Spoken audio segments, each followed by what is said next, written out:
À mon nom et au nom des employés d'Assurance Michel Brosseau, nous vous souhaitons...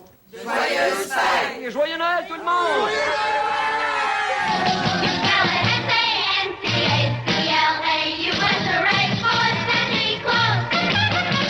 Joyeux Noël! Joyeux Noël tout le monde et bienvenue au 46e épisode de Noël chez Star. 46. Ça, c'est autant d'épisodes que je sais pas. C'est, Simon, c'est autant d'épisodes que d'années de mon existence. Oh! OK, bon, ben là, ça va être un excellent épisode. Ouais, c'est mon âge en épisode. Ton année.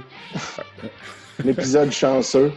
Ouais, écoutez un épisode par an et Ouais. vous allez vivre aussi longtemps qu'Étienne. Exact. Mais plus, En fait, hein, mais en tout cas. Ben, ouais. Naissez, écoutez un épisode par an, puis vous allez avoir mon âge. En ce moment, vous avez mon âge. Bonne fête! Bonne fête, Étienne.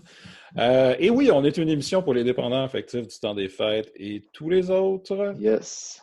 Et c'est Tous. notre troisième épisode en confinement, je crois. Je pense que c'est ça, oui. On en fait moins, hein, en confinement. Oui, Mais... on en a fait un par mois à peu près.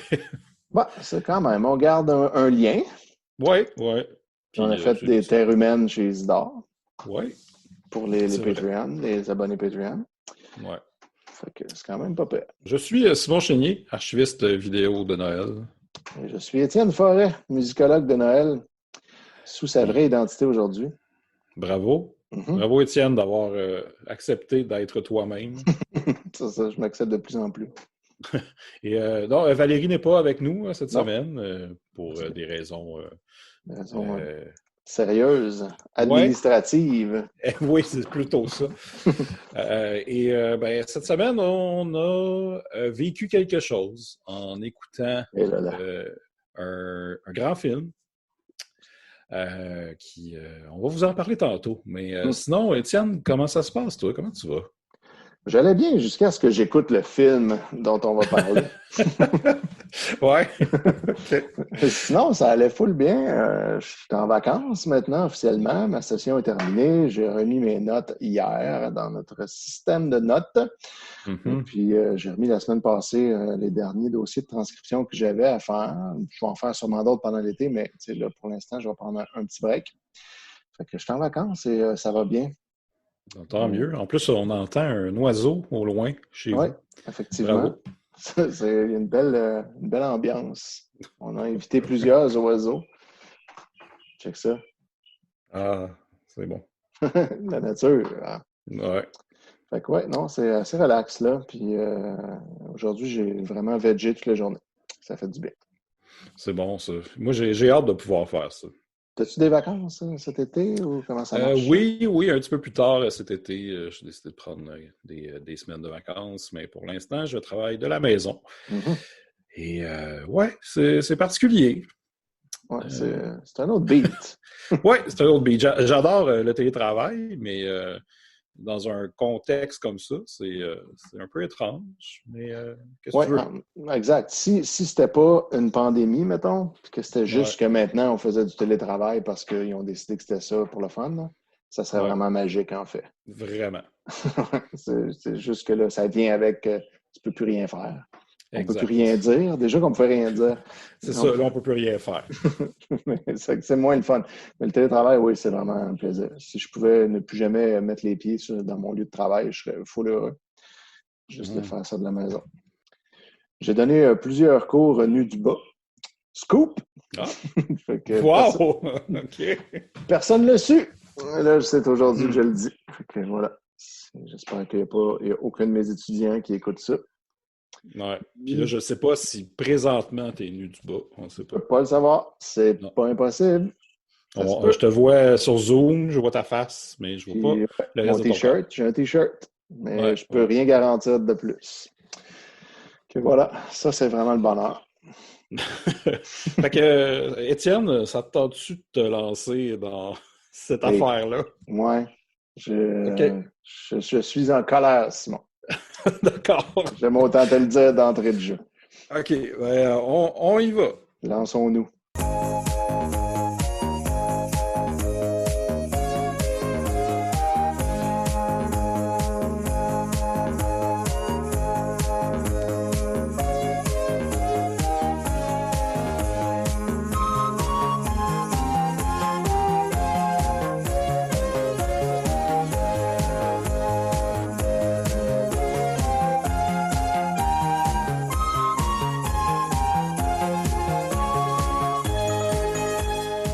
Et le sujet de cette semaine, oui, c'est un film qui s'appelle Karate Christmas Miracle.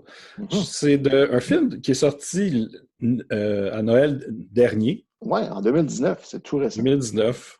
Avant qu'on parle du film, je vais juste vous dire c'est qui a travaillé là-dessus et qui a là-dedans et un peu le résumé. Ouais. Selon ce que on nous donne comme résumé, mais on verra. C'est réalisé par une certaine Julie Kimmel, c'est son seul film. Et, ça va être son seul film pour toujours aussi, je prédis. Ah, pas moi. Tu penses qu'elle va en faire d'autres? Oui. Mais le grand responsable de ce film-là, c'est un certain Ken Del Vecchio, qui a écrit et produit, et il joue dans le film. Qui est un gars qui, ce que je comprends, j'ai essayé de fouiller un peu, puis là, ça me déprimait, là, mais c'est un genre de gars de la droite, mais pas sur tous les sujets. Okay. En fait, selon son Wikipédia, il a fait... C'est comme un républicain qui est pour le mariage gay. Ah, ben c'est un joyeux mélange quand même. C'est ça. Ben, c'est déjà ça. Mais il est contre l'avortement parce qu'il a fait des films contre l'avortement. Ah, OK, c'est lui qui avait fait ça.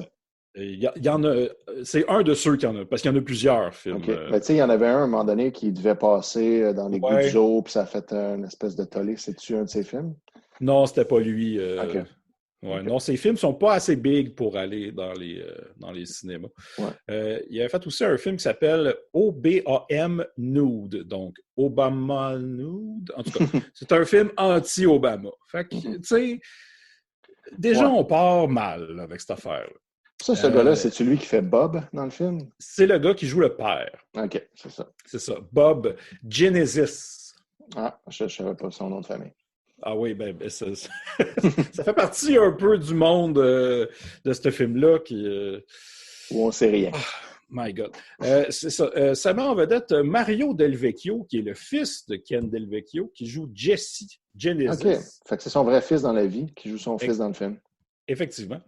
Il y a aussi Mila Milosevic qui joue Abby Genesis, qui serait membre de Mensa, semblerait. Ah, wow. Mais je pense pas. Parce comme Guinandel? Oui, c'est ça. J'avoue que c'est OK. Ça donne pas le goût d'y aller, hein, là-dedans? Non, c'est ça, finalement. Hein? Les meetings de ça. Oui. Il y a évidemment Ken Del Vecchio qui joue Bob Genesis, le père. Il y a Julie McCullough qui joue Elisabeth, la prof de droit ou psychique. Oui, ça fait les deux. Voyante de droit. Oui. Et on a je pourrais dire du stunt casting, c'est-à-dire des gros noms, entre guillemets, qui ont été là pour une journée maximum. Ouais, il y a Martin... Une heure, mettons. C'est ça. Il y a Martin Cove qui jouait dans Karate Kid. C'était le méchant, le sensei du dojo des Cobra Kai.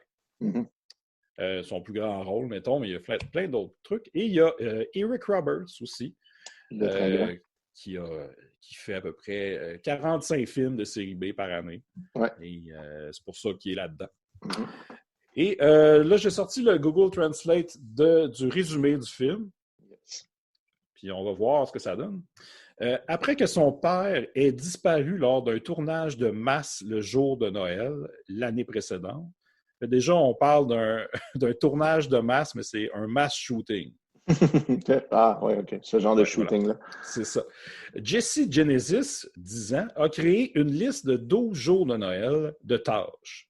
Il croit que s'il les complète tous, y compris en devenant une ceinture noire de karaté autodidacte, son père reviendra le jour de Noël. Abby, la mère sophistiquée et bourreau de travail de Jessie, pense que son mari est décédé dans la fusillade. Mais les visions de Jessie lui donnent une lueur d'espoir. Là, c'est Google Translate. Hein, il fait ce qu'il faut. Après qu'Abby ait fait appel à un professeur excentrique devenu psychique, un thriller de montagne russe s'ensuit et le trio dévoile un mystère inattendu et peut-être assistera à la livraison d'un miracle qui ne peut se produire qu'à Noël. Voilà. Fait que voilà. C'est quand même un bon résumé. Ça donne une idée. Là, le film est tellement difficile à suivre que on ne pourra pas vraiment passer de scène en scène, mettons, ou vous raconter l'histoire normalement. Je ne sais pas trop comment on va faire ça. Mais on va essayer quelque chose. On va y aller comme ça nous vient. C'est ça. Puis on verra. Ben, l'histoire de base, le résumé la donne bien. C'est effectivement ça. Le kid qui a perdu son père. Mais en fait, au début, ce que moi, l'affaire que je reproche au film, c'est qu'on ne sait jamais vraiment rien. T'sais, on ne sait jamais ce qui se passe, on ne sait jamais qui sont les gens. On n'a aucune backstory, puis on est garoché. Puis des fois, tout à coup, il y a quelque chose qui est amené comme si on était censé déjà savoir c'était qui, mettons, tu vois un personnage. Il nous traite comme si on savait déjà c'était qui, il nous le présente pas. Fait qu'on sait pas trop. Au début, on sait juste que son père, il est pas là. Puis là, lui, c'est 12 jours de Noël, c'est à chaque jour de faire des tâches. Puis là, les tâches, déjà, n'ont pas vraiment rapport. C'est genre nommer la liste des 10 derniers présidents dans l'ordre et devenir ceinture noire de karaté. Ça, c'est deux affaires le même jour. Ça. Puis à un moment donné, le focus est surtout sur les ceintures de karaté. À la fin, il reste juste ça. T'sais. Parce qu'au début du film, il est ceinture jaune. Puis là, il y a 12 jours pour devenir ceinture noire par lui-même en plus. Il ne suit pas de cours. Il va rien qu'au dojo faire les tests. Il n'y a même pas 12 jours, il y a 5 jours. Pour ils disent au début, il te reste 5 jours avant Noël, comment tu vas y arriver? OK, fait qu'il est déjà. Ça y a pris 7 jours de se rendre à la ceinture jaune. Là. Je sais pas trop, mais tu peux pas. Tu peux pas faire une ceinture par jour, c'est impossible. Non, ça n'a pas de sens, mais c'est ça. Puis là, on pense au début que c'est juste comme le kid qui s'imagine, genre, les enfants sont de même, là, ils pensent qu'ils peuvent tout faire, puis finalement, non. Mais là, en fin de compte, à mesure que ça avance, il fait somehow. Puis à chaque fois qu'on le voit faire du karaté, il est super poche, puis il a juste l'air d'un enfant qui se tiraille avec un autre enfant. Puis là, tout à coup, ceinture bleue, ceinture verte, ceinture orange. Puis là, il les passe toutes super facilement. Puis à mesure, il les met dans son sapin. Puis à chaque fois ça, c'est intéressant. Décorer son sapin avec les ceintures. puis là, il dit, quand je vais être ceinture noire, ça va faire revenir mon père, mais il n'y a aucune explication sur comment, mettons. T'sais. Puis est-ce que c'est parce qu'il sait qu'il est quelque part qu'il faut aller se battre pour aller le récupérer? Ben, c'est jamais dit. Puis il fait juste faire ça. Oui. Mais il y a la mère qui... Elle essaie d'expliquer à son fils qu'il ne reviendra pas. Oui, mais sans lui dire pourquoi, sans lui dire qu'est-ce qui s'est passé. Puis, sauf que je pense que le premier indice qu'on a de qu'est-ce qui s'est passé, c'est il y a un tiroir dans un bureau, dans la maison. Et à l'intérieur, il y a des coupures de journaux qui nous expliquent qu'est-ce qui s'est passé l'année d'avant. Au shooting. Et là, il y a un montage. Oui. Il y a un montage vraiment lettre du texte. Puis si tu ne portes pas attention, tu ne comprendras pas quoi que ce soit. Passe. Mais là, Étienne, je vais essayer de te raconter qu'est-ce qui s'est passé l'année d'avant. All right, vas-y. Il y a une fille qui s'appelle Aurora Palace. Oui, qu'on voit plus loin dans le film. Oui, qu'on voit dans des visions de Jesse, qu'il a pendant qu'il dort. Mais Aurora Palace elle devient propriétaire d'un cinéma qui appartient à son père. Son père, qui est Martin Cove, lui explique ça dans une vidéo diffusée sur l'écran géant du cinéma. Oui, puis elle le regarde, lui dit ça. Puis il y a un message qui est vraiment pas clair parce que il y a un masque de clown. Oui. Parce que le masque de clown est important, mais ça, on va y revenir. C'est qu'il explique qu'il lui donne le cinéma, Et là, on apprend qu'il lui a donné à Noël l'année d'avant parce que c'est sa fête. Et qu'à sa fête, elle faisait un party dans le cinéma.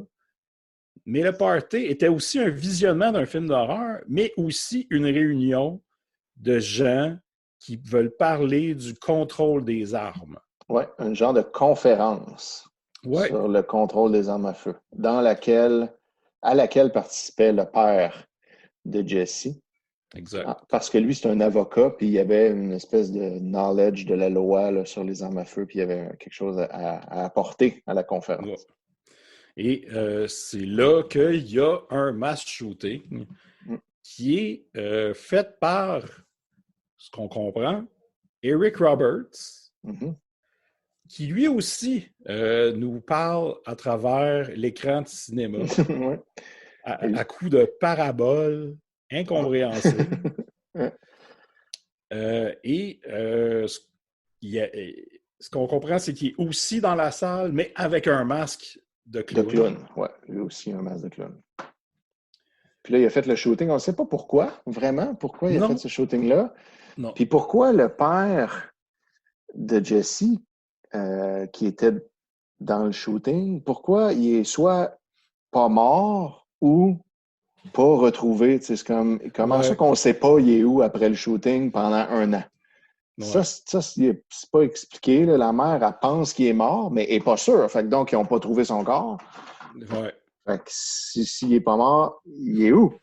Ça, il n'y a aucune explication possible pendant tout le long du film. C'est juste qu'on ne sait pas. On ne sait pas ce qu'il est devenu. C'est du bon storytelling. Oui, puis en plus, toi, tu le racontes là d'une façon un peu organisée, mais en réalité, nous, on voit tous ces moments-là, ces scènes-là de la fille dans le cinéma. C'est juste comme parsemé, saupoudré à travers le film. Ouais. Puis tu sais pas c'est qui les gens à mesure que tu les vois, puis c'est juste des petits bouts, puis là, tu comprends pas. Parce qu'on les voit, nous, on voit ça dans les visions de Jesse, qui rêve à ça. Puis comme à chaque matin, il fait comme un cauchemar, puis ce qui lui force à crier genre « Mommy, mommy » ou « Daddy, daddy », tout en se roulant dans son lit de gauche à droite avec beaucoup d'énergie, mais en dormant. Puis là, quand sa mère le réveille, là, il lui dit « J'ai eu une vision ». Puis là, la vision, on la voit. Puis là, c'est un petit bout de ce que tu nous as raconté. Là. Puis là, c'est mis un petit morceau à la fois tout au long du film. Ben, c'est ça. Avec ça, c'est un petit peu plus clair. C'est un petit peu plus clair, mais... Oui, mais pas tellement non plus. Non. Il y a encore beaucoup de zones d'ombre. Oui. Il y a aussi... il y a quelque chose que je voulais mentionner, c'est que le film, surtout au début, la façon que c'est filmé, il y a un effet des fois que sur YouTube, là, quand tu tombes sur des vidéos de l'image, elle bouge d'une drôle de façon. C'est comme s'il y a un stabilisateur interne qui a été mis, mais ça rend le tout weird. Il y a un peu de ça dans ce film-là. Puis ça gosse beaucoup. Un stabilisateur software après coup. C'est ça. Mais il faut parler d'un personnage important. Oui, qui est d'ailleurs amené sans aucune explication ni présentation. Soudainement, on est comme pris dans l'histoire de Jesse qui veut devenir ceinture noire puis qui a perdu son père. Puis là, on se demande qu'est-ce qui s'est passé. Puis là, tout à coup, on est dans une salle de classe. Puis là, il y a un prof qui parle à ses étudiants. Ils ont l'air d'être à l'université, mais elle leur parle comme s'ils étaient en maternelle. Puis elle leur raconte une histoire de Père Noël, puis tout ça. Puis elle leur parle comme si c'était des enfants. Puis là, tout à coup, à la toute fin, l'histoire de Père Noël se veut une leçon de droit en disant le Père Noël, s'il essaie de protéger ses reines quand il se fait attaquer, puis là, il frappe quelqu'un, il est-tu coupable de tel genre de crime, tel genre de crime, tel genre de crime? Puis là, finalement, c'est un cours de droit, en fin de compte. Et là, soudainement, Jesse rentre dans la classe, puis il donne la bonne réponse, alors que les étudiants en droit, il n'y en a aucun qui l'avait.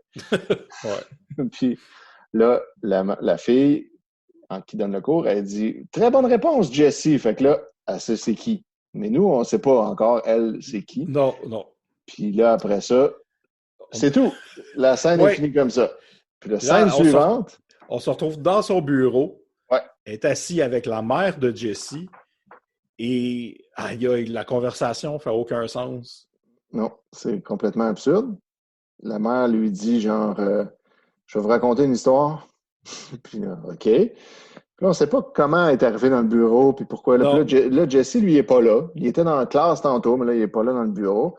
Puis là, il dit, une fois, j'avais 16 ans, puis là, j'étais allé voir une diseuse de bonne aventure dans une foire, ou je ne sais plus trop. Puis là, elle me dit que j'allais me marier avec le gars avec qui j'étais, puis que j'allais avoir un enfant, puis que là, à un moment donné, il allait entreprendre quelque chose, puis que je serais pas d'accord, puis très inquiète. Une affaire de même. Qu'il allait avoir comme un journey, genre peut-être un voyage ou un périple, qui m'inquiéterait. Puis là, la madame a dit, ah bon? Puis là, tu te demandes, qu'est-ce que c'est? Puis là, elle dit, ben, la diseuse de bonne aventure, c'était vous! Puis là, le prof est comme, non, c'est pas. Puis là, finalement, oui, en fin de compte. Ouais.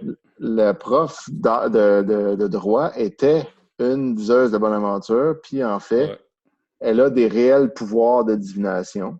Mm-hmm. Puis là, elle avait dit ça à la mère de Jessie quand elle avait 16 ans. Puis là, la mère de Jessie, aujourd'hui, elle s'est dit, il faudrait bien que je retrouve cette madame-là pour lui poser plus de questions. Puis là, elle l'a retrouvé somehow, puis elle sait qu'il est devenu un prof de droit, puis Ouais. là, en plus, elle lui dit, comment vous m'avez retrouvé? C'est parce que à ma job, on me dit tout le temps que j'ai beaucoup de ressources. Puis sa job, c'est d'être en marketing puis de faire des pubs de compote de pommes. Fait que ça n'a aucun petit rapport. Oui, parce que c'est important. Ouais. La compote de pommes, c'est le nouveau Jell-O. Oui, ça c'est son idée. Ouais. C'est répété souvent dans le film. Fait que là, puis là, à partir de là, ils deviennent les deux comme un peu associés là, dans le but de retrouver le mari. C'est ça, mais la psychique, elle explique que elle utilisait ses pouvoirs pour la police, puis qu'elle était tannée de voir, elle n'arrête pas de répéter, là, des dead bodies. Oui, parce que de voir des dead bodies. Quand il lui demandait de retrouver des gens disparus, la plupart du temps, il était mort. Fait que là, elle faisait juste voir le cadavre en quelque part, puis elle savait il était où. Tu sais. Ouais. Puis c'est là que Abby lui donne un couteau qui appartenait au père, à Bob Genesis. Mm-hmm. Puis à cause du couteau, là, elle recommence à avoir des visions. Ouais. Puis c'est de même qu'elle commence à l'aider. Même si elle ne voulait plus, c'est ça. Ouais. Parce qu'elle était tellement tannée de voir des dead bodies qu'elle s'est dit, je vais aller étudier en droit, je vais faire mon barreau, puis je vais devenir un prof de droit. Puis là, c'est ça. C'est comme ça qu'elle est devenue randomly. Puis là, à partir de là, c'est ça, ils essayent un peu les deux, mais là, leur dynamique n'a aucun sens tout le long. Non. Ça n'a jamais rapport. C'est Abby, la mère, qui est venue chercher Elisabeth puis qui l'a retrouvée. Elle s'est dit, c'est elle qu'il me faut. Puis à partir du moment où elle veut l'aider, elle n'est jamais d'accord avec rien de ce qu'elle propose. Puis elle ne veut pas la suivre. Quand Elisabeth lui dit, viens, j'ai une idée, je pense que je sais où est-ce qu'on pourrait trouver de l'information, ça ne tente jamais, elle ne la croit pas. C'est comme, mais d'abord, pourquoi tu es allé la chercher? T'sais? Puis Elisabeth qui dit qu'il ne veut pas faire ça, c'est tout le temps elle, finalement, qui veut le faire. Ouais. Puis il y a plein de moments où ce qu'ils décident de faire, c'est d'aller saouler au bord du coin. Oui, puis ça, c'est des longues scènes. Ouais, ils sont dans un pub, un genre de pub, puis ils boivent. Ouais. Et les deux font tout le temps semblant d'être déjà pas mal saouls dans les scènes de bar, mais ils sont pas bonnes pour jouer ça, tu sais, comme quand... Moi, j'ai vu beaucoup d'impro dans ma vie. Oui. Quand dans une impro, il y a un joueur qui fait semblant d'être sous, c'est rarement drôle. Mais là, c'est ça qui se passe dans toutes les scènes de bar. Ils font toujours semblant d'être sous, puis ils sont pas bonnes, ils sont pas crédibles. Non. Puis ils règlent rien. Non. Ils se parlent. Puis ils s'ostinent. C'est pas mal ça, ces scènes-là. Il y a aussi la gardienne, je dirais. C'est vrai, j'avais oublié, mais oui. Il y a la gardienne de Jessie. Des fois, il se fait garder pendant que sa mère travaille, vu que c'est un bourreau de travail. Puis elle va le voir faire du karaté au dojo. Mm-hmm. Passer ses ceintures. Je sais pas c'est qui donne les ceintures. Il n'y a personne qui... Il n'y a aucune... C'est pas de même, ça marche. Peut-être des examens. Tu peux juste te pointer, puis t'obtiens une ceinture.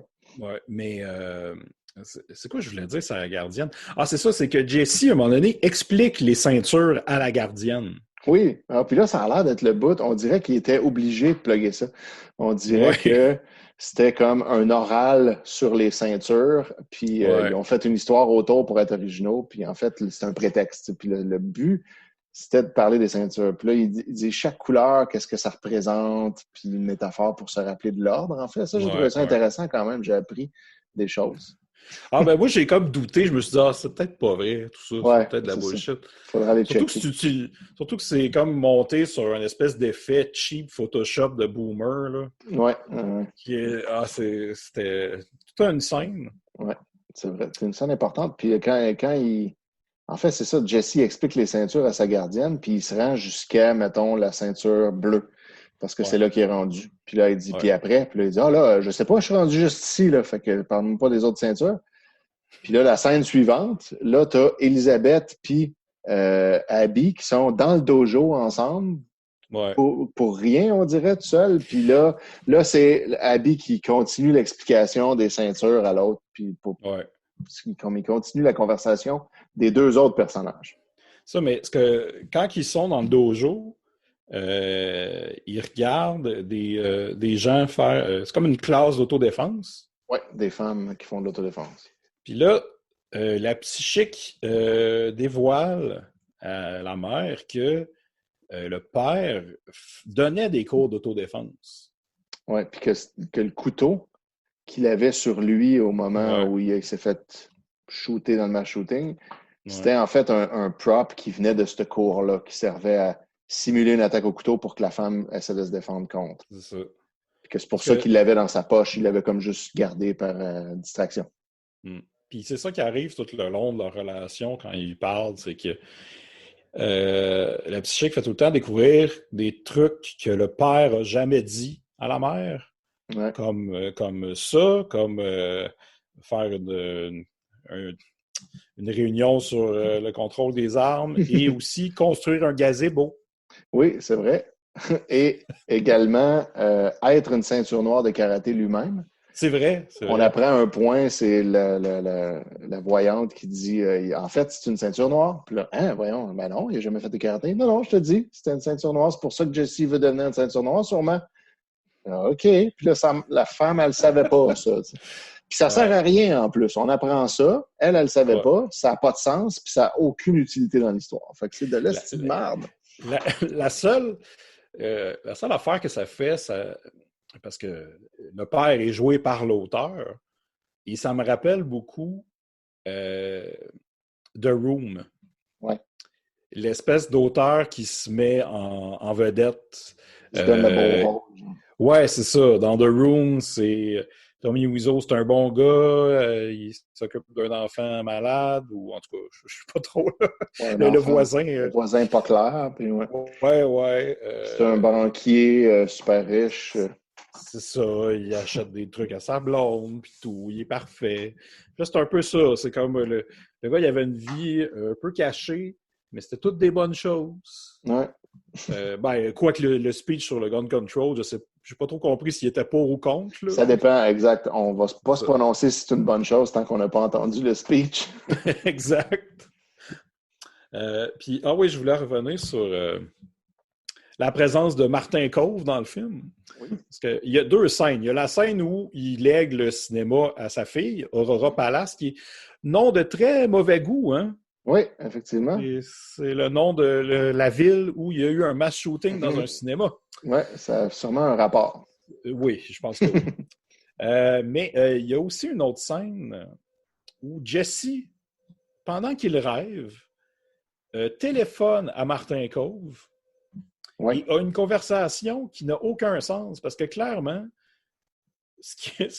les scènes de Martin Kove doivent venir d'un autre film. On dirait, oui, parce que ça n'a pas de sens. Comme il se parle, Jesse a l'air d'essayer d'y parler de genre, je sais ce que tu as fait, puis là, on pense qu'il va le confronter psychiquement, puis que genre, on va enfin savoir que c'est lui qui a enlevé son père ou quelque chose. Puis non, les réponses de l'autre n'ont jamais rapport. Puis là, finalement, on se dit, c'est peut-être juste parce que c'est un rêve. Tu sais, dans un rêve, tu as des conversations qui sont complètement absurdes. Puis... Mais finalement, lui, il semble se réveiller puis être content d'avoir appris des choses. Puis on comprend pas Moi, j'ai pas compris du tout la conversation au téléphone. Ou d'ailleurs, Martin Koffe parle dans le téléphone en le tenant debout devant sa face au lieu de le mettre à côté de son oreille. Là. Oh, oui. Mais il parle Puis, en regardant le téléphone, mais c'est pas un smartphone. Là. non. Puis ça arrive à un moment où Jesse venait de prendre la décision de ne pas parler pendant le restant des journées avant Noël, mais finalement, il parle. Fait que c'était un peu décevant. Mais il parle dans son rêve. Fait que là, Ouais, je sais pas si ça compte. Je sais pas. Là, il ne peut plus parler tant qu'il n'est pas ceinture noire. Fait qu'il est genre pendant 15 minutes, vu que les ceintures, ça passe très vite. Mais dans la conversation, on apprend une information sur le personnage de Eric Roberts, le gars qui a fait le mass shooting. Ouais. C'est que c'était le gars, le chef de la sécurité du cinéma, mais aussi de l'école de Jesse. Oui, c'est vrai. Jesse a un lien avec Aurora Palace. Oui. Pourquoi c'est important, j'ai aucune idée. Ça change rien. Puis lui, il l'apprend dans son rêve, mais en théorie, il aurait pu l'apprendre n'importe où. C'est pas un secret que ce gars-là, c'est un coup qui a fait le mass shooting puis qui s'est connu. Ouais. On sait c'est qui. On sait déjà c'est qui. Fait que ça n'a pas rapport. Puis, il y a quelque chose qui arrive avec la mère. En fait, je pense que c'est la psychique qui fait comprendre à la mère qu'il faudrait qu'elle arrête de penser à sa job puis de s'occuper de Jesse. Donc, c'est un peu ça. C'est que la mère apprend qu'elle était tellement dans sa job qu'elle ne remarquait pas que son mari faisait du karaté puis qu'il construisait des gazebos. Puis là, elle décide un peu de s'occuper de son fils en peignant une cabane d'oiseaux. Toute seule, sans son fils. Oui. Puis en lui disant après, check, j'ai fait ça. Ouais. C'est comme ça qu'on fait du parenting. D'ailleurs, dans la scène où elle peinture la cabane, elle a un chandail qui est le Hoboken Film Festival. Et ça, c'est un festival de films créé par l'auteur et producteur du film. Ah, bon. Un beau petit placement de produit. Oui, bravo. Bien joué. Oui, je veux absolument parler d'une scène. Là. Abby, la mère, va dans le bureau de la psychique pendant qu'elle est en train de donner un cours par, mettons, Zoom, ou je ne sais pas trop. Ouais. Elle parle tout seul à son ordi, puis elle fait encore une métaphore avec des personnages de Noël. Mm-hmm. Mais là, elle nous dévoile qu'elle parle à une tribu je ne sais pas où, mais comment dire, ce qu'on voit à l'écran, c'est les fameuses images d'une tribu qui est sur une île isolée dans l'océan Indien qui appelle le Sentinelles Tribe. OK. Puis c'est des gens qui sont vraiment isolés, genre de la civilisation. Ils sont isolés puis ils n'ont aucune idée de ce qui se passe dans le monde. Il y a un camera crew qui est allé les voir. Puis là, en tout cas, c'est comme des images qui datent d'à peu près 20 ans. Puis là, elle parle à cette vidéo-là en leur donnant des cours sur Noël et sur le droit. Et je comprends pas le choix de cette scène. C'est très bizarre, effectivement. Comment? Pourquoi? Ouais. Chaque scène, c'est ça. Chaque scène, c'est à quoi a servi la scène. Ouais. C'est très gossant. Puis là, à un moment donné, moi, je me rappelle, je t'ai écrit à ce moment-là, d'ailleurs, on ne l'a pas écouté ensemble, je l'ai écouté hier soir, puis je t'ai écrit, genre, pour chialer contre le film. T'étais fâché. J'étais très fâché, puis là, j'étais encore dedans, j'avais pas encore fini, je jouais encore pendant que je t'écrivais. Puis là, je te dis là, je me rends compte, il reste 10 minutes au film, puis rien est proche d'être réglé, je comprends pas, ça marchera pas, c'est sûr que ça marchera pas. Là, je le voyais que ça pourrait pas finir d'une façon qui a du sens. Puis comme de fait, ça finit pas vraiment fin, il n'y a pas d'explication à rien, on ne sait pas vraiment ce qui est arrivé avec le mass shooting, on ne sait pas ce qui est arrivé avec le père. La fin, c'est juste le kid qui finalement devient ceinture noire le matin de Noël. en pétant une planche que sa mère tient. Ouais, là, Parce que c'est comme ça qu'on a des ceintures. Ouais, là, sa mère, elle lui dit, fait que là, si tu pètes la planche du premier coup, tu vas être ceinture noire. Puis là, il lui fait signe que oui, parce qu'il parle pas encore, vu qu'il n'est pas encore ceinture noire. Fait que là, elle tient une planche de plywood devant lui. Puis là, lui, il fait comme, il se prépare à la péter avec son coude. Il fait comme 2-3 moves de pratique. Puis après ça, il le fait pour vrai. Il la pète. Et là, je suis ceinture noire. Puis là, à ce moment-là, son père rentre par la porte patio en arrière. Salut! Puis là, papa, t'es revenu comme prévu. Puis là, ils sont contents. Fin. Mais le père, il dit, peut-être que tu étais frustré, fait que t'as pas entendu, mais il a dit, I escape, I'm home. Oui, mais comment? De où? Pourquoi? Pourquoi la ceinture noire a fait de quoi? Comment tout ça a un rapport? Je sais pas. Le méchant qui a fait le mass shooting, c'est lui qui l'avait gardé comme tout ça, puis Cove, puis Aurora. Tout ça, on ne sait pas qu'est-ce que ça a rapport. Qu'est-ce qui se passe avec ça? Non, c'est juste des scènes garochées. C'est comme, pour vrai, là, j'ai vu le cinéma de Roger Normandin, qu'on dirait qu'il improvise les scènes à mesure comme ça vient, puis qu'il ne savait pas d'avance où ce que le film s'en irait. Et ça avait quand même plus de sens que ce style d'aube-là. Au moins, il y avait un peu un fil conducteur qui se pouvait, tu sais, puis même les scènes qui, sur le coup, semblaient servir à rien, finalement, avaient un peu une suite logique dans le film. Tandis que là, tout ça, c'est rien. Tous les personnages se connaissent sans raison, se parlent pour rien. Puis ça finit qu'il obtient son père, mais pourquoi, comment? Il y a la mère qui dit It's a Christmas miracle. Ouais, c'est ça. Voilà. Fin. C'est vraiment pas bon. Vraiment pas bon. Je vais en parler avant, puis après, je vais te laisser déferler ton venin. OK, vas-y. Ben, je l'ai déjà pas mal déferlé. Oui, je pense qu'on sait qu'est-ce que tu penses du film, mais... Oui. juste une petite anecdote. Quand j'ai appris que ce film-là existait, je me suis dit, il me le faut. Oui, ben là, ça, je comprends. Le seul moyen que j'avais trouvé, c'est de commander un Blu-ray sur Amazon US. Wow, et là, déterminé. Oui, et là, j'ai 70$ à voir ce film-là. À peu près. C'était cher, mais je me suis dit, je vais être un des rares qui l'a. Oui, c'est clair. Puis, quand je l'ai reçu, le disque ne fonctionnait pas dans aucun appareil. Ah, c'est même pas. J'ai essayé dans le PlayStation 4, ça ne marchait pas. Dans un lecteur Blu-ray normal, ça ne marchait pas. Dans mon ordi, ça ne marchait pas. Mais dans mon ordi, j'ai réussi à le ripper. Ah, OK. Malgré que je n'étais pas capable de le regarder, j'ai réussi à le ripper. Puis regarder le rip. Exactement. Et fait que je trouvais fallait que je le voie et j'ai travaillé fort. C'est un miracle de Noël. Ouais. Si tu avais été ceinture noire, tu aurais pu le regarder tout à coup. Et c'est ça, j'ai écouté ce film-là, puis un peu comme toi, j'étais fru. De ce que je regardais, j'en revenais pas, mais je l'ai vécu quand même, je l'ai écouté tout seul et c'est le genre de film que, oui, c'est vraiment pas bon, mais je veux le partager au monde. Ouais. Ben, je veux qu'il le regarde pour vivre l'expérience. Ouais. Parce que c'est unique. Oui, c'est unique.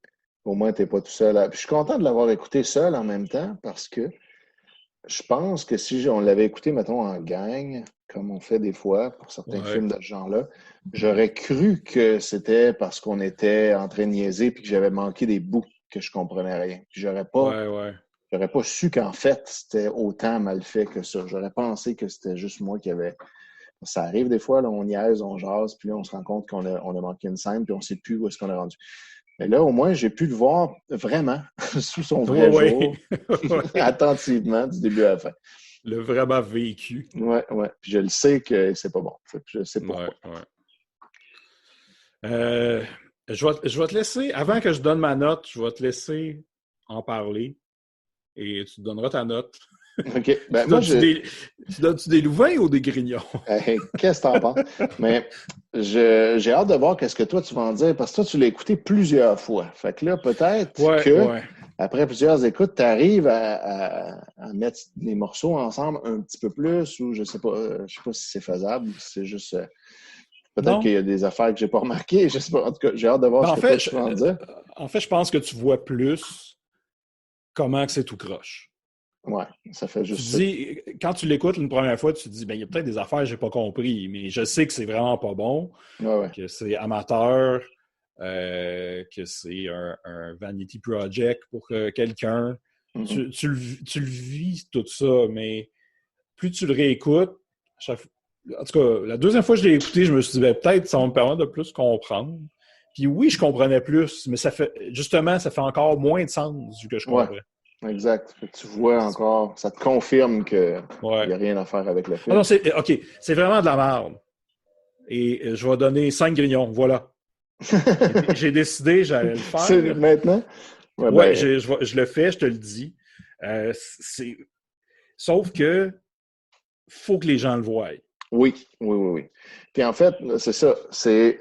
Moi aussi, je donne 5 grignons, c'est sûr. Là. C'est le pire film, pas juste de Noël, là, mais le pire film que j'ai vu de ma vie. Puis j'en ai vu quand même Tabarnak, OK. beaucoup, là, des Ouais, hosties de mauvais films. Là, à un moment donné, à Douteux, quand on était tous les deux là, on en a vu là, plein de mauvais films. ben ouais. Ça, c'est pire que tout. Là. Puis je pense qu'aussi le fait que ça a été fait en 2019, là, ça rend... on n'a comme pas la même échelle d'évaluation là, d'un film qui a été fait en 81. Comme on le Ouais. sait, là, que c'est vieux aussi. Tout ça. Puis là, ça, on est maintenant, là, puis on a la culture qu'on a maintenant, puis les moyens qu'on a maintenant, puis quand même, c'est ça le film que tu fais. C'est Ouais. ridicule. J'ai trouvé que tout était mauvais. Le scénario n'a pas de sens. C'est mal shooté. Tous les comédiens sont pas bons. Le kid, entre autres, comme là, finalement, c'est le fils de Ça explique. l'auteur-réalisateur, on Ça explique comprend. des choses. Mais il n'est pas bon, en fait, là, cet enfant-là. Puis, tu sais, il aurait pu au moins prendre un enfant qui sait un peu faire du karaté pour le faire filmer 2-3 shots, puis qu'on le voit en faire de façon plus convaincante, mais même pas. Euh, la personnage de la voyante est insupportable, puis la façon que la Ah, comédienne le ouais. joue, c'est super gossant.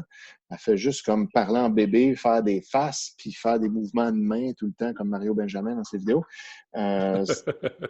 Tout est mauvais. Tout est mauvais.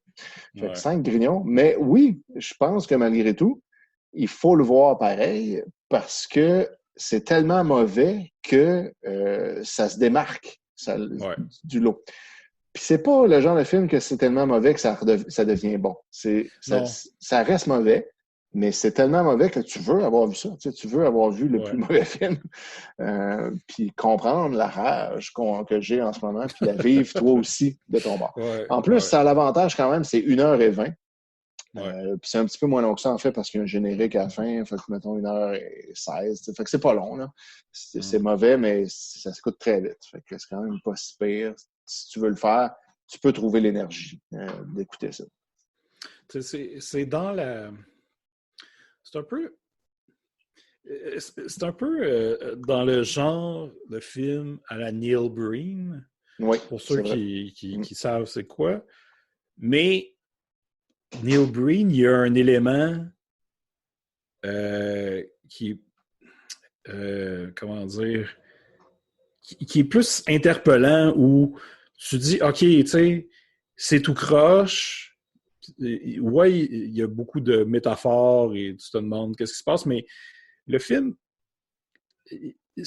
son univers est comme fascinant à regarder, tandis que A Christmas Miracle, il y a comme un rien. Non, C'est c'est ça. juste tout C'est vide. croche, mal fait. Ça vient de quelqu'un qui est sûrement une marde. J'imagine. S'il ne se rend pas compte que c'est mauvais. Mais ça, c'est sorti genre direct en DVD, c'est ça? Il a Je filmé pense ça. que oui. Je pense pas que il y a eu de sortie C'est juste un vidéo. projet pour lui. Ouais. Mais déjà qu'il ait trouvé un distributeur de DVD, c'est Mais impressionnant. Il moi, passe j'ai par... une théorie que c'est avec Amazon, là, tu peux printer on demand. Ah, OK, fait que c'est ça, sûrement. Je pense que c'est ça. Ça se peut. Mm. En tout cas, c'est vraiment très, très mauvais. Et je recommande à tout le monde de le regarder. Ouais. Et tenez-vous bien, en Noël 2020. Il va en avoir un autre. A Wrestling Christmas Miracle. C'est vrai, ça? Ouais. Tu ne pas, là, il va faire ça. Non. Ouais. Eh ben là, il va falloir qu'on voit ça. Il va falloir qu'on en parle. Ouais, j'ai aucune idée si c'est une suite ou si ça va être un autre cast complètement. Ça, mais on verra. Je pense que ça va être genre pas clair, même quand on l'aura vu, d'après moi. Il va y avoir des comédiens qui vont être les mêmes, mais on ne sera pas sûr si c'est les mêmes personnes ou pas. Puis ça va être tout croche, puis on ne comprendra pas. C'est mon guess. Fait que voilà. C'est ça. Christmas Karate Miracle. Ugh. Écoutez ça. Mais là, mettons, si quelqu'un veut l'écouter à part de genre nous écrire, c'est comme si, mettons, où on peut voir ça? Il faut acheter le DVD. Il n'y a aucun autre choix. Il faut acheter le Blu-ray. Je pense qu'il faut acheter le Blu-ray. Sinon, vous pouvez chercher.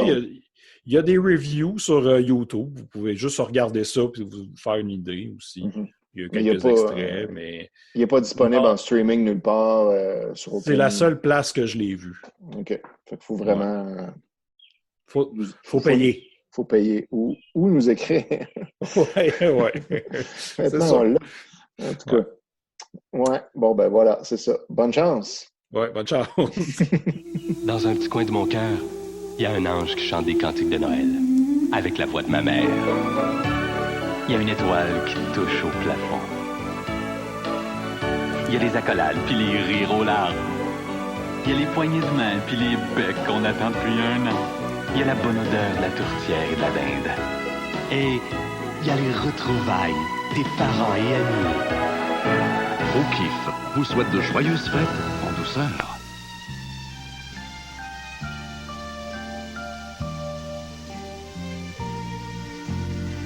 Noël avec Nicole Martin vous est présenté par la brasserie O'Keeffe Limitée, brasseur des bières O'Keeffe, Raleigh et Carlsberg. Et c'est le moment des cadeaux, Étienne. Yes, les cadeaux. Est-ce que tu es prêt pour mon cadeau? Je suis très prêt. J'ai hâte de voir c'est quoi. Tu m'as envoyé des fichiers et j'ai hâte de les écouter. Il y a plus qu'1 an, on a perdu Nicole Martin et nous, on a fait un épisode sur Nicole Martin. On avait parlé de son spécial de Noël pour son émission de variété Showbiz. Oui. Et moi, je pense que dans ma chronique, je parlais de d'autres spéciaux qu'elle avait fait. Et un des spéciaux qu'elle a fait, c'est Nicole avec... Noël avec Nicole Martin et non pas Nicole avec Noël Martin. Mais qui est basé sur son disque qu'elle a fait. Mm-hmm. Et c'est un spécial qui a été diffusé à TVA en décembre 1979. Quand j'en avais parlé, je disais que j'avais juste trouvé l'intro, mais là, j'ai trouvé le spécial au complet. Malheureusement, le spécial est sur le compte YouTube de Normand Daou, le fan numéro 1 de TVA, qui met sa face dans la vidéo. Oui, dans tout. D'ailleurs, je vais peut-être partir un beef avec Normand Daou, là, oui, mais je suis pas mal sûr qu'il a pris la vidéo que j'ai uploadée de Showbiz de Nicole Martin sur notre YouTube de Noël chez Isidore et il l'a mis sur son compte avec sa face dessus. Ben le tabarnak. Je suis pas mal sûr que c'est c'est mon vidéo. Moi, j'encourage tous nos fans à aller report sa chaîne pour qu'elle se fasse fermer. Ouais. Mais bon. Allez brûler le concessionnaire Kia de Pointe-aux-Trembles. Mais ce spécial-là de Noël avec Nicole Martin de 79 est disponible sur sa chaîne et il est placé dans un écran d'ordinateur avec sa face dans un genre dessus. De banner dans le bas, ouais. Ouais, c'est ça. Fait en plus qu'il y a sa face, il l'a mis dans un écran. Ouais. En tout cas, c'est vraiment pas agréable à regarder. Non. Mais en fait, le spécial commence avec le narrateur qui nous explique ça va être quoi le spécial. Afin de clôturer en beauté l'année de l'enfant et de vous donner un avant-goût des réjouissances de Noël, Nicole Martin a eu la bonne idée d'inviter ses amis, les enfants, à célébrer la fête de Noël avec quelques jours d'avance dans l'intimité de son foyer. C'est une belle occasion pour elle et pour nous tous de retrouver la fraîcheur de nos Noëls d'enfants avec tout ce qu'ils comportaient de rêves, de surprises et d'émerveillements. Comme une vraie grande sœur qui les aime et les comprend parce qu'elle se sent encore très près d'eux, Nicole Martin chantera ce soir pour ses petits invités, ainsi que pour tous les enfants du monde, les plus beaux chants de Noël qui ont bercé sa propre enfance. À tous ceux qui ont su garder un cœur d'enfant, Nicole Martin ouvre ce soir toute grande les portes de sa maison. C'est sa façon, bien à elle, de nous communiquer l'esprit des fêtes. Ouais, c'était long, cette intro-là. Hein? Ouais. Pour répéter la même affaire. J'ai aimé qu'il a dit plusieurs fois Naël. Oui, Naël. Aussi, 79, c'était l'année de l'enfant, semblerait. Oui, apparemment. Et là, il nous a dit que le spécial allait contenir du rêve, des surprises et de l'émerveillement. Donc, on reste à l'affût. Oui, j'ai hâte de tout voir ça. Et comme le spécial de Noël de Michel Richard, c'est tourné dans sa maison. Là, ça commence tout de suite avec elle qui chante Noël blanc avec des enfants qui sont assis à une table. Les enfants sont les mêmes qu'il y a sur la pochette du vinyle. Ah, OK. Wow. Ça, c'est cool. Et elle est aussi habillée pareil comme sur la pochette. Et il y a des moments dans la chanson où il y a des choristes qui chantent. Et là, il y a des plans sur les... comme on focus sur un enfant pendant qu'on entend des choristes. Puis là, l'enfant, il a la bouche ouverte puis il fait aller la langue. OK. Je ne sais pas si on était supposé de penser qu'il c'était eux qui chantaient ou pas. Fait juste la. Ouais. Après, il y a Nicole chante au Royaume du Bonhomme d'hiver. Ils vont dehors avec les enfants. Et elle dit habillez-vous, il y a une surprise dehors. Donc, surprise. Voilà, c'est tel que promis. Une des trois affaires, une surprise. Et la surprise, c'est un gars dans un costume de bonhomme de neige. Sa face, c'est un genre de croisement entre Monsieur Magoo puis la version du bonhomme carnaval des Bleus Poudres. Wow. Il fait vraiment dur et très épeurant. Après, il y a la chanson Sainte Nuit, version très feutrée. Juste elle qui peut faire ça comme ça. Il y a Nicole qui est assise au piano. Il y a une crèche sur le piano. Et il y a un gros plan sur la crèche. Puis à un moment donné, Nicole, elle ne joue plus de piano, même si on l'entend. Puis même quand elle joue, elle n'a pas l'air de jouer pour vrai. C'est-tu de l'émerveillement, ça? Quand le piano joue tout seul? C'est pas dit que c'est de l'émerveillement, mais peut-être. Je pourrais être émerveillé là, de ça. Après, il y a le petit Papa Noël. Les enfants sont en train de décorer le sapin. Puis à la fin, ils s'assoient devant le sapin, tout collé, vraiment comme pogné. Puis Nicole est assise, elle fait dos au foyer. Puis là, je me suis dit, elle doit avoir chaud. Surtout que ça a dû être fait en plusieurs prises. C'est ça. Après, on oublie quelquefois de s'aimer, version française de Greensleeve. Un grand classique. C'est là que les enfants vont se coucher. Et, c'est un bon moment, c'est dingue. C'est ça.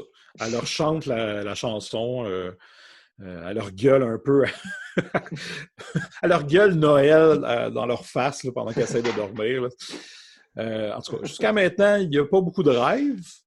Non, là, tu dis qu'il y a eu l'émerveillement. Les enfants vont pouvoir rêver maintenant qu'ils vont se coucher. C'est ça. Je me suis dit peut-être que ça va arriver. Mais bon, Nicole, là, elle décide d'aller à l'église.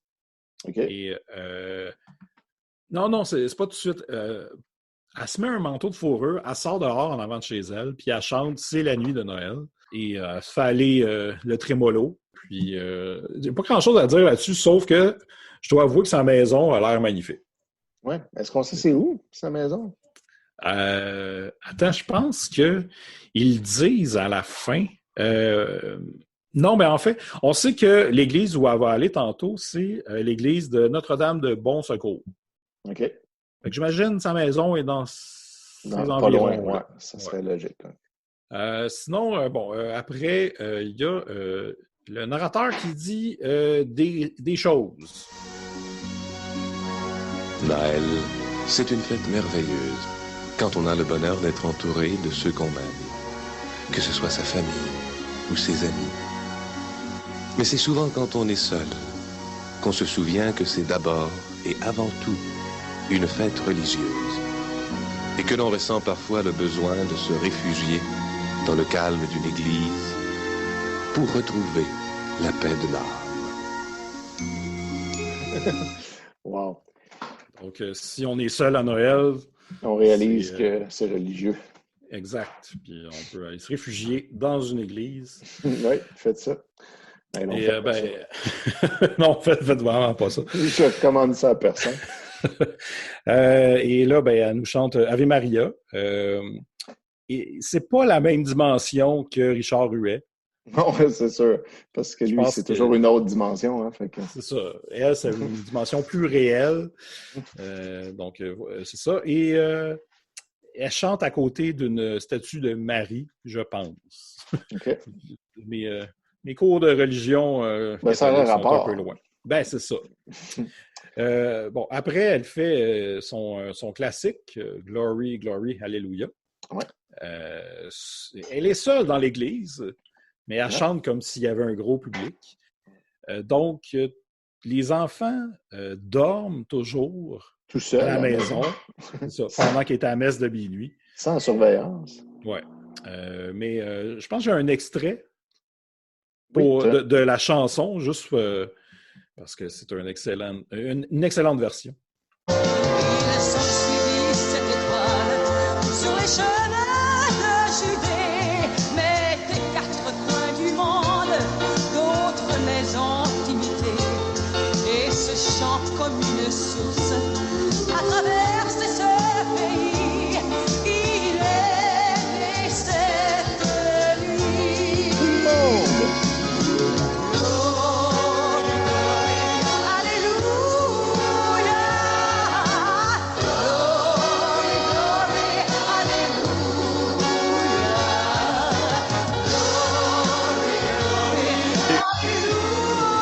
C'est bon.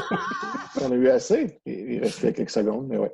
Ouais, bon, un moment donné, hein. On la connaît. Ouais, très bonne chanson. Ouais. Après, elle chante en direct du balcon de l'église, devant un des plus gros orgues, puis elle chante Minuit chrétien. Ah, ouais. Et là, j'en ai profité, j'étais tanné. Dans la chanson Minuit chrétien, on dit elle arrête le courroux. Et de son père, arrêter le courroux. Oui. Et là, je me suis dit, qu'est-ce que le courroux? Ah, bon, c'est... Fait que là, je suis allé checker, puis ça veut dire une colère forte. Exact. Bon, de son père, elle arrête la rage. Oui, parce que, en fait, Jésus, en mourant, le but de Jésus, c'est de mourir pour nos péchés. Fait que quand il est envoyé à Noël, il naît, c'est ultimement pour pouvoir faire ça. Puis là, quand il va mourir avec nos péchés, il va effacer la tâche originelle, soit le péché, le premier péché de Ève qui a mangé la pomme malgré les instructions contraires, puis qu'on porte tous cette tâche depuis ce temps-là parce qu'on est tous ses descendants. Puis arrêter le courroux de Dieu parce que Dieu il est en tabarnak, que Ève ne l'ait pas écouté puis qu'on fasse n'importe quoi. Fait que c'est ça le but. Puis c'est pour ça que Jésus, c'est le Rédempteur. Voilà. Fait que voilà. Merci de cette explication. Ça me fait plaisir. J'ai une longue éducation religieuse. Oui, je vois ça. Moi, tu vois, j'ai tout oublié mes cours. C'est ça. Malgré qu'il y a une chorale dans la chanson, Nicole est tout seul dans l'église. Elle chante pareil. C'est pas grave. C'est un miracle de Noël. Après, Nicole est assise on retourne à la maison et Nicole est assise dans une chaise berçante avec une robe rouge de soirée serrée. Elle n'a pas l'air super confortable assise dans la chaise berçante. Elle est devant le feu et le seul fait marquant que je peux parler, c'est qu'elle tripote un cadeau. pendant qu'elle chante Joyeux Noël. Elle l'ouvre pas. Non, elle l'ouvre pas. OK. Après, bon, ben là, c'est une des premières fois qu'elle parle dans le spécial. Elle nous offre ses souhaits de Noël. À l'occasion de Noël, que je considère comme le plus beau jour de l'année, j'aimerais vous offrir mes meilleurs vœux de santé et de bonheur. Et surtout, j'aimerais vous dire combien j'ai été heureuse de vous recevoir chez moi pour la première fois. Joyeux Noël à tous. Joyeux Noël à tous. Donc, voilà. Et le spécial finit comme ça, avec des images du spécial, mais sur une version instrumentale de Joyeux Noël. Ouais. OK. Donc, c'est ça. Et le générique nous dévoile que la conception et les textes sont par Mouffe. Ah, bon, quand même. Quand même. Ouais, le narrateur de tantôt, c'était Michel Jasmin. Ah, ils ont tous des gros noms. Ouais. Et bon, comme j'ai dit, c'est tourné à l'église de Notre-Dame de Bon-Secours. Bon. Fait que c'est ça. Moi, OK. Conclusion, là. Oui. On m'a promis de la surprise, de l'émerveillement et du rêve. Ouais. Oui, on a eu de la surprise avec le bonhomme de neige, le gros Monsieur Magou. Émerveillement, là, toi, tu as amené l'émerveillement. Moi, je ne l'avais pas vécu à ce moment-là. Ouais, Peut-être qu'il y en a. C'était vraiment pour y laisser une chance. Mais tu vois, avec les enfants qui se sont couchés, j'étais sûr qu'on allait avoir du rêve, puis on n'en a pas eu. Il y en a peut-être eu, mais nous, on ne l'a pas vécu. T'sais. C'est ça. Moi, aller à l'église, c'est pas un rêve. Non. Fait que je le compte pas. Puis en plus, le spécial de Noël se finit avant Noël. Oui. Parce que, bon, oui, il y a la messe de minuit. Fait que techniquement, OK, on est le 25 à minuit et une, mettons. Ouais. Mais on ne célèbre pas Noël. Non. C'est juste la préparation. C'est vrai. Fait que c'est la preuve que le chemin vers Noël est plus le fun que Noël. Oui, ce qu'on répète souvent à l'émission quand même. Oui. Fait que, bon, j'ai décidé de donner à ce spécial 2 Louvains. Ah, bon. Je reste positif. Oui. Parce que, bon, c'est pas incroyable, c'est même drabe. Oui, ça va. Mais c'est comme écouter son vinyle, mais avec des images. Fait que, tu sais, tu peux mettre ça en background, ça joue sur ta TV pendant que tu es en train de faire des petites saucisses cocktails. C'est correct. Ouais. Fait que, le vinyle n'est pas mauvais, ça réinvente rien, mais c'est bon. C'est ça. Fait que c'était mon cadeau, le spécial Noël avec Nicole Martin. Bien, merci Simon pour ce cadeau. Ça fait plaisir. Entre le bœuf et l'âne gris. Qu'est-ce que j'entends? Mais c'est une chanson de Noël? Oh là là là là! Joyeux Noël! Joyeux Noël! Moi, mon cadeau, j'ai décidé de vous amener, en fait, de vous parler de 3 albums de Noël que j'ai trouvé le fun, que j'ai découvert un peu récemment. Puis, je vais vous faire jouer quelques extraits seulement. J'essaie de ne pas mettre trop longtemps les extraits parce que par Zoom, c'est compliqué. Mais je suis quand même musicologue, fait que j'ai pas le choix. Premièrement, le premier album de Noël dont je vais vous parler, c'est l'album de Booker T and the MGs. Ah ben oui. Qui est un excellent album. Eux, bon, pour ceux qui les replacent pas, je vais faire jouer leur grand succès à l'instant. Cette tune-là.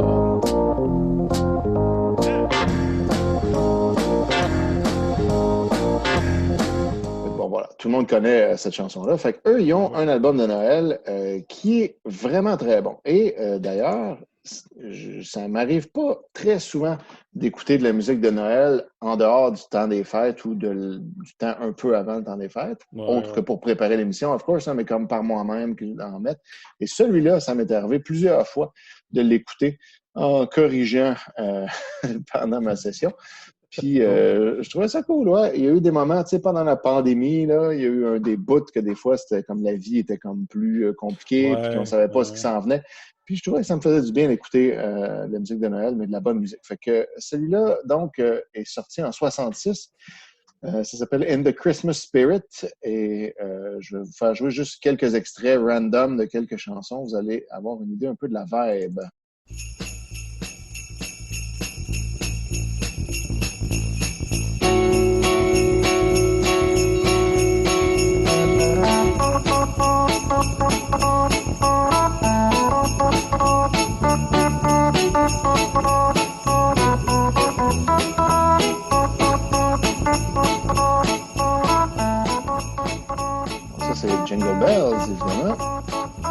un peu le genre.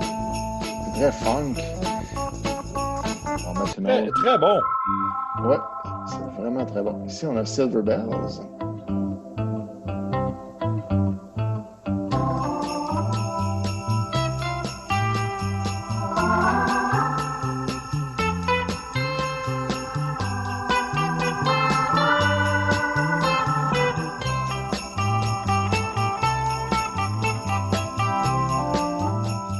Vous voyez un peu le genre, c'est vraiment de la bonne musique vintage avec le gros orgue. C'est très, très funk et très intéressant. Je vais en mettre une dernière.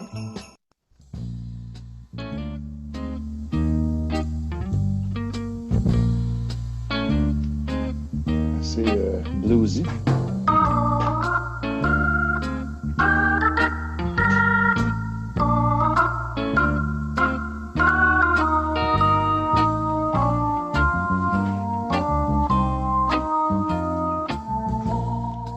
Voilà. Alors, si vous avez aimé ce son-là, ben, c'est pas mal comme ça tout le long de l'album. J'aime tellement le son de son clavier. Oui, là, l'orgue est incroyable. Ouais. C'est vraiment, vraiment bon. Donc, Booker T and the MGs in the Christmas Spirit. Allez trouver ça, c'est excellent. Et puis, si vous aimez le genre soul et funk, le prochain que je vais vous montrer, c'est une compilation, en fait, qui s'appelle Santa's Funk and Soul Christmas Party, qui est une compilation qui est sortie en 2011, mais ils en ont fait, je crois, 3 volumes, donc probablement les années suivantes, les volumes 2 et 3. Puis, c'est des compiles avec différents artistes, mais c'est effectivement juste du funk et du soul. Donc, par exemple, je lance la première. Merry Christmas, everybody!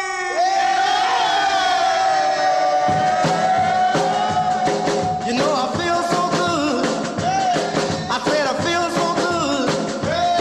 Oh, well, I feel so good. Yeah, I feel so good. Oh, well, I feel okay.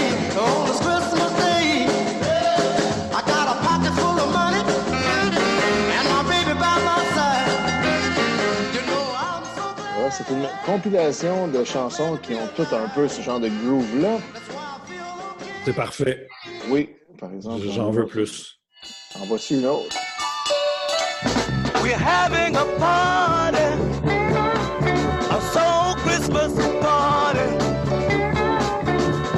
We got good music, soul poppin' music.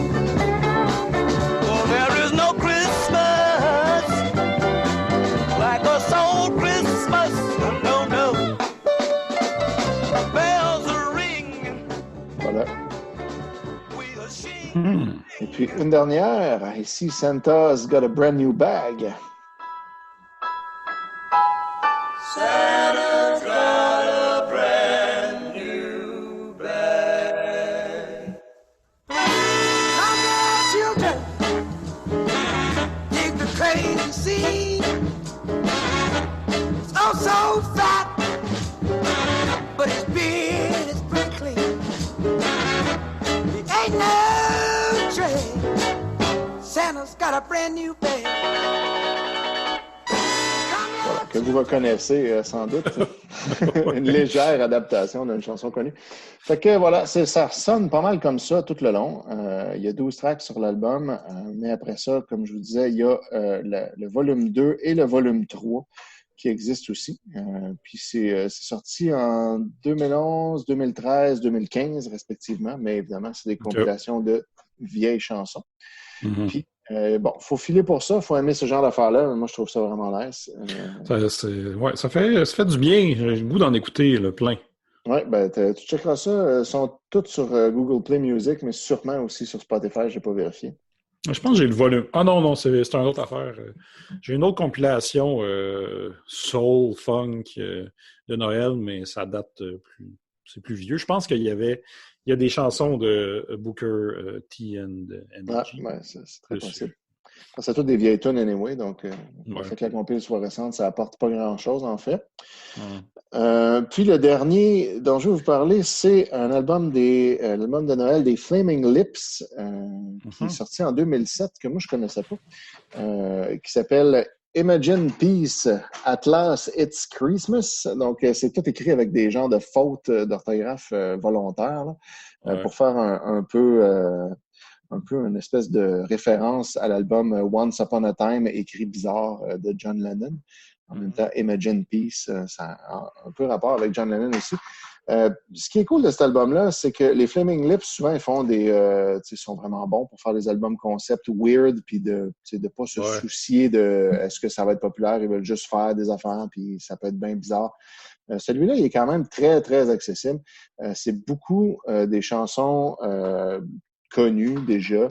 Il y a 2 originales, mais sinon, c'est tous les classiques de Noël au piano, mais sur lesquels ils rajoutent des petits effets de keyboard par-dessus. J'en mets une, par exemple.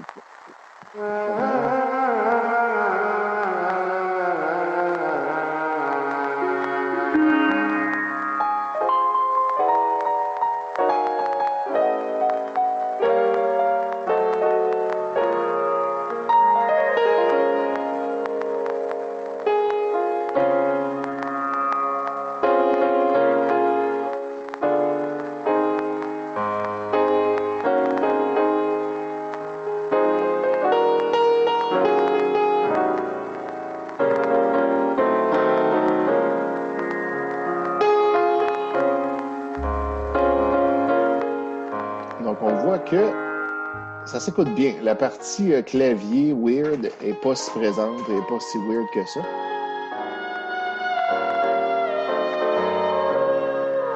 Puis les tracks de piano sont nice. Donc, mettons, on va mettre une deuxième.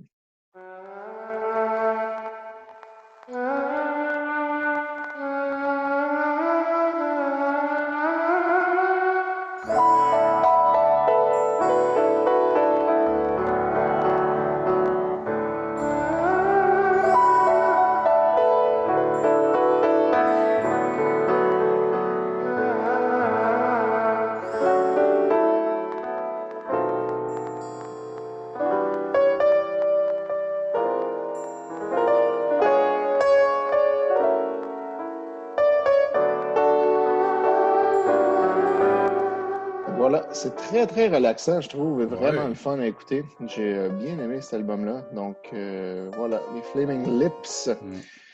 Imagine Peace. Imagine avec G-E-N-E, puis Peace, P-E-I-S-E. C'est comme si c'était le nom de leur groupe. C'est comme le nom fake de leur groupe. Puis le nom de l'album, c'est Atlas, comme un Atlas. It's, E-E-T-S, Christmas. Atlas, It's Christmas, finalement, mais déformé. Donc, voilà, c'était mes recommandations pour des albums de Noël qui s'écoutent bien, même maintenant, parce que c'est pas comme trop noëlé, là, c'est pas comme trop dans ta face, avec des cuivres, puis des bruits de sabots, puis des foules de grelots. Ça peut s'écouter, puis, tu sais, même si tu réalises pas que c'est Noël, c'est le fun. C'est pas genre Ima qui te chante Petit Papa Noël. Hein. Non, exact, c'est ça. Donc, ça pourrait très bien s'écouter maintenant. Sinon, d'ailleurs, éventuellement, il y a le Noël du campeur. Fait que vous pourrez vous dire que vous les écoutez pour ça. Puis avoir l'air trendy. On a manqué l'Halloween du campeur. C'est vrai, on avait parlé d'écouter un film d'horreur de Noël pour l'Halloween du campeur. Finalement, c'est devenu Black Karate. Black Belt Karate Christmas Miracle. Mais moi, je serais curieux de regarder éventuellement le film de Noël des Flaming Lips. Ah, ils ont le film? Je savais même pas. Ouais, je pense que c'est une affaire qui s'appelle Christmas on Mars ou quelque chose du genre. Ah, ouais, j'en ai entendu parler. Okay. Faudrait, je serais vraiment partant pour écouter ça. Ferait changement d'écouter des petits kids casser des planches pour retrouver leur père mort dans un match shooting. Match shooting de conférences anti-gun dans un cinéma. Tout ça un rapport, là. Merci. Ça m'a fait plaisir. Étienne. Allez checker ça. Vous me direz si vous aimez ça.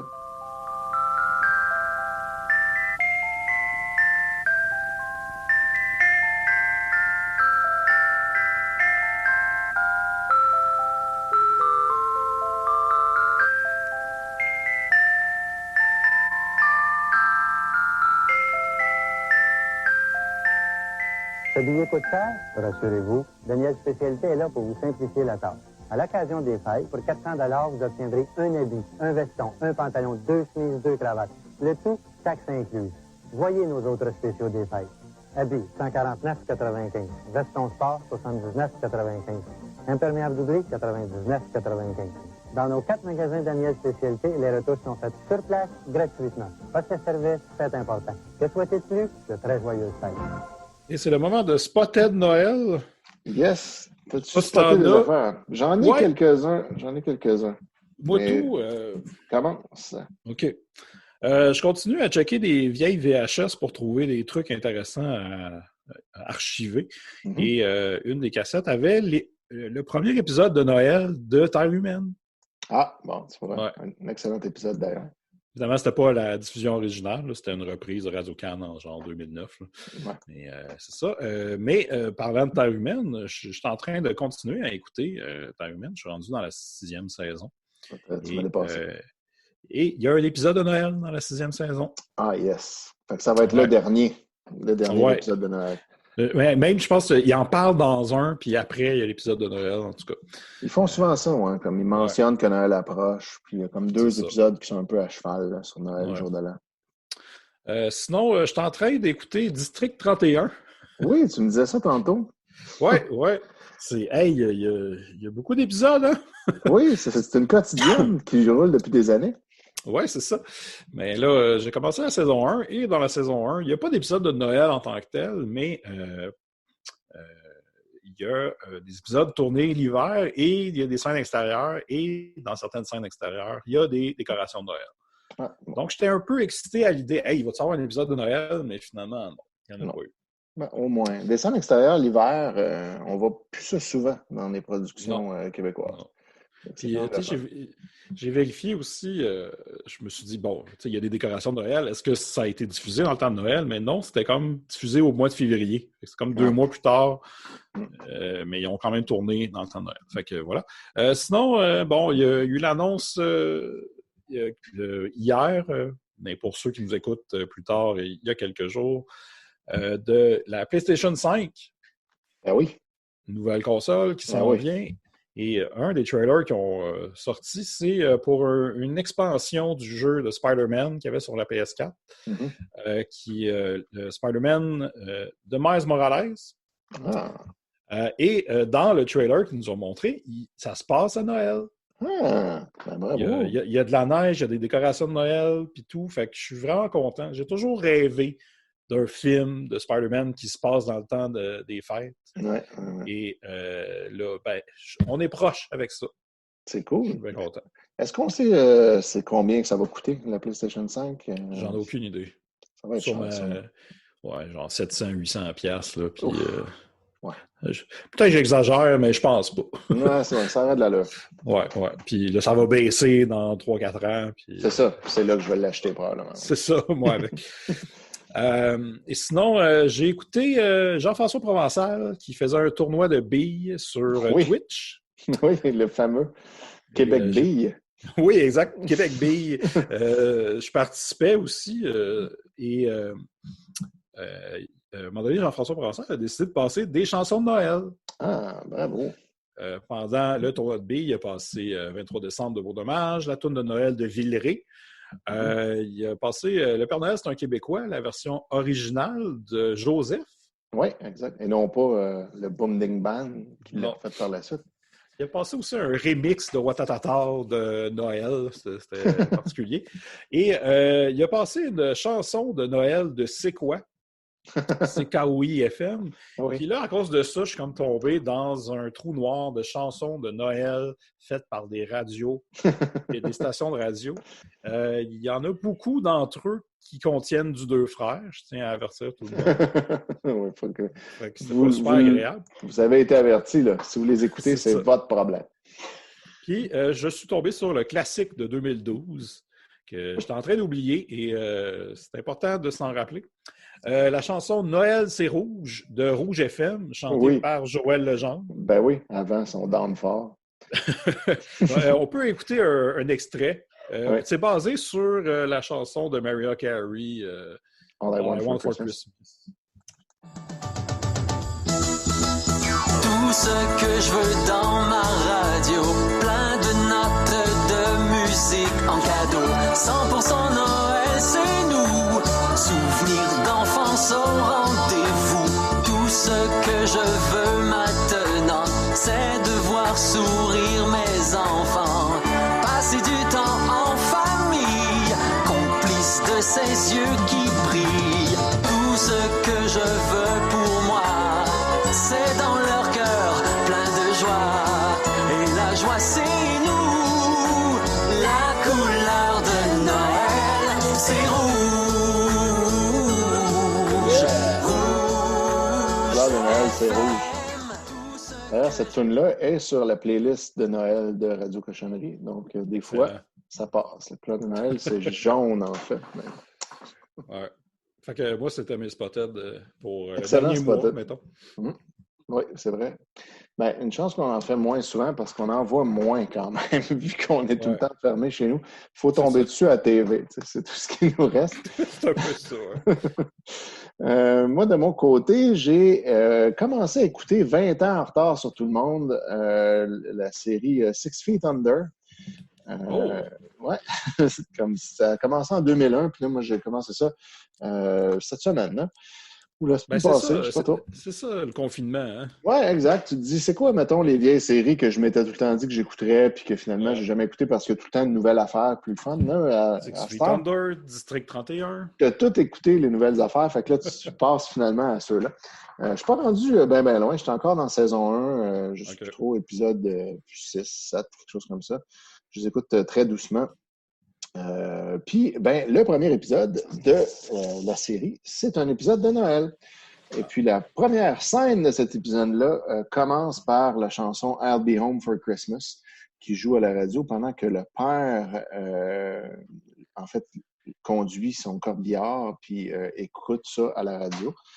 Puis on apprend qu'on est la veille de Noël. Et puis, un peu plus loin, il y a le personnage de Claire, qui est la jeune fille qui est supposée être au secondaire, mais qui a l'air d'avoir 25 ans, qui écoute, pendant un petit instant, on la voit écouter les 12 jours de Noël de M. Magou, dont tu as parlé déjà à l'épisode. Ben oui, ben oui. Fait que, donc, un gros épisode de Noël, le premier épisode de Six Feet Under.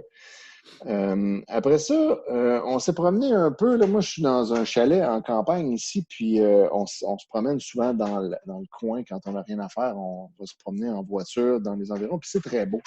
Et puis, on est passé à Saint-Camille, un petit village que je connaissais pas sinon. Et puis, on a spoté un traîneau, un sapin et un Père Noël sur une grange. Puis ça, c'était genre la semaine passée. Donc, ça n'a juste jamais été enlevé. Mm-hmm. Et ensuite de ça, ben, dernière affaire que j'ai écouté la série Upload, qui est sur Amazon Prime, qui est la nouvelle série de Greg Daniels, le créateur de The Office. Et c'est très plate. OK. Est-ce que c'est plus plate que Space Force? Et Chris, hein? Ouais, c'était décevant. Space Force, c'était très décevant. Mais Space Force, je savais que j'allais être déçu. Upload, je pensais que ça allait être pas prêt. Honnêtement, écoute, les deux sont pas bons. J'aurais de la misère à déterminer lequel est moins plate que l'autre.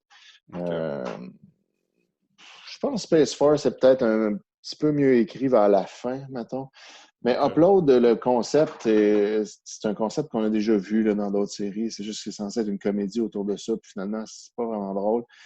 C'est des gens qui... on est un petit peu dans le futur. Puis là, avec la technologie de ce moment-là, des gens qui meurent peuvent uploader leur conscience dans une réalité virtuelle, puis vivre pour toujours avec... puis là, on peut communiquer, les vivants peuvent communiquer avec cette réalité virtuelle-là, fait qu'ils gardent un lien avec les personnes décédées autour d'eux, mais il faut payer pour ça, évidemment, puis là, ben, ça coûte cher pour être dans une belle réalité virtuelle. Puis en tout cas, c'est ça qui se passe. Puis, il y a un moment donné, il y a un épisode qui se passe à Noël, là-dedans. Puis, c'est un party de Noël. Mais il appelle tout le temps ça un winter party. Puis là, il y a la joke de « Ah, on peut plus rien dire à cette heure. » Puis comme toutes les jokes qu'il y a dans Upload, tu les as déjà entendues ailleurs. Fait que c'est pour ça que c'est pas vraiment drôle. Tu sais, ça aurait pu être drôle, mettons, en 2004, supposons. Tu sais. Mais là, ça sort en 2020. Puis là, c'est comme bon. Ouais. Merci. Fait que voilà, c'était mes spotted. Ben, quand même. Mais au moins, j'en ai vu. Ben Mais ouais, Six c'est ça. Feet Under, c'est bon jusqu'à maintenant. Ouais. C'est lent, puis c'est comme dramatique, familial, mais je trouve ça intéressant jusqu'à maintenant. Je ne sais pas si je vais me rendre jusqu'à la fin. Je pense qu'il y a 5 saisons. Mais so far, so good. Ouais, il me semble que j'avais aimé pas mal toutes, là, mais ça fait longtemps que j'ai vu ça. Ouais, c'est ça, c'est vieux. En fait, il faut l'écouter avec l'idée que ça a été fait il y a 20 ans. Là. Fait que c'est pas aussi rythmé peut-être que les séries d'aujourd'hui, mais je trouve ça bon. Ben, c'était merci. ça. J'aimerais en profiter pour saluer Gabrielle Lisa Collard qui, depuis les 5 dernières minutes, écoute quelque chose, je ne sais pas c'est quoi, mais ça la fait vraiment rire, puis elle essaye full de ne pas rire fort pour pas que je l'entende, puis elle est vraiment fine, mais elle rit vraiment beaucoup. Là. J'ai hâte de savoir qu'est-ce qui la fait rire autant. Et comme elle pleure. Tabarnouche. Puis elle se cache dans sa robe pour ne pas faire de bruit. Elle n'est sûrement pas en train d'écouter l'épisode de le conseil municipal de Terre humaine. Non, clairement pas. Je pense qu'aucun épisode de Terre humaine peut provoquer autant de rire que ça. Non.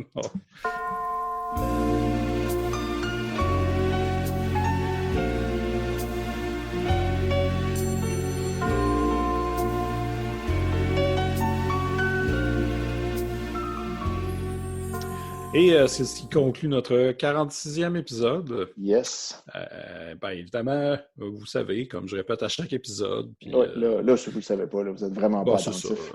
Vous pouvez nous suivre, vous nous encourager en nous suivant sur Instagram, sur Facebook. Vous pouvez nous écrire à notre adresse courriel noelchesisidore@gmail.com. Aussi, on est sur Apple Podcasts, Google Play, Stitcher et Spotify. Partagez le show, parlez-en à vos amis et familles. Donnez-nous des étoiles. Noël, ça fait du bien. C'est vrai, puis surtout en temps comme ça, de catastrophe et d'apocalypse. Ouais. ça nous prend Noël. Donnez au Patreon des Mystérieux. Ben oui, parce qu'avec le Patreon des Mystérieux, vous allez avoir des épisodes de Terre humaine chez Isidore, notre spin-off sur Terre humaine. Oui, puis finalement... Ouais, Étienne et Gabrielle Lisa Collard. Voilà, le 10 octobre et également ma douce. Mais je crois que sur Patreon, on est rendu au 4e épisode. 4e, oui. Semaine prochaine devrait sortir le 5e. Et le dernier qu'on a enregistré avant le confinement. On est beaucoup d'avance. On les a fait beaucoup à l'avance. Ouais. D'ailleurs, il faudra en faire bientôt. On va en faire d'autres. Ben là, moi, je suis en vacances. Fait que quand tu veux. C'est bon. J'ai plus d'horaire. Mais oui, on va en faire d'autres, c'est sûr. On en a enregistré une autre batch l'autre fois, aussi avec la participation de Laurence Lemieux sur Zoom. Oui, on a fini la saison 1 aussi de Terre humaine. Oui, on s'est rendu jusqu'à la fin de la saison. Mais je pense que c'est genre 3-4 autres épisodes. Fait que ça va être long avant que les auditeurs soient rendus là.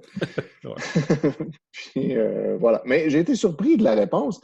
Moi, je pensais que Terre humaine chez Isidore, c'était comme ben trop niche pour que quiconque d'autre que nous ait du fun. Je me disais, c'est pas grave, c'est drôle. Moi, j'aime ça faire ça. C'est avec 2 personnes que j'aime, puis c'est drôle. Fait que je le faisais beaucoup pour moi, en pensant pas que ça intéresserait des gens. Puis finalement, ça intéresse des gens. Il y a des gens qui l'écoutent, puis là, il y a des gens qui en parlent sur le Discord des Mystérieux, puis qui sont full dedans, puis qui parlent de zonage, puis... Ça n'a pas de sens. moi, je me suis dit, il y a sûrement des gens qui vont l'écouter, mais de là à ce que ces gens-là aillent écouter Terre humaine... Oui. Puis là, ils le font. Ça m'a surpris. Puis ça a bien tombé parce qu'au moment où on avait prévu faire ça, il n'y avait pas vraiment moyen facile d'écouter Terre humaine. Puis là, quand on a commencé à l'enregistrer, il y a quelqu'un qui les a toutes mis sur YouTube. C'est ça. Là, les gens peuvent aller les écouter. Puis là, il y a vraiment plusieurs personnes qu'on ne connaît pas qui écoutent nos épisodes puis qui vont écouter les épisodes de Terre humaine dont on a parlé puis qui veulent comme pas nous dépasser là, pour pas se spoiler puis mais être à jour. Puis en discutent entre eux dans le Discord, puis là, ça parle d'agriculture. C'est vraiment touchant. On a créé quelque chose. Ouais. On est assez fiers de ça. Mais nos épisodes sont bons aussi. C'est vraiment drôle à réécouter. Oui, c'est vrai.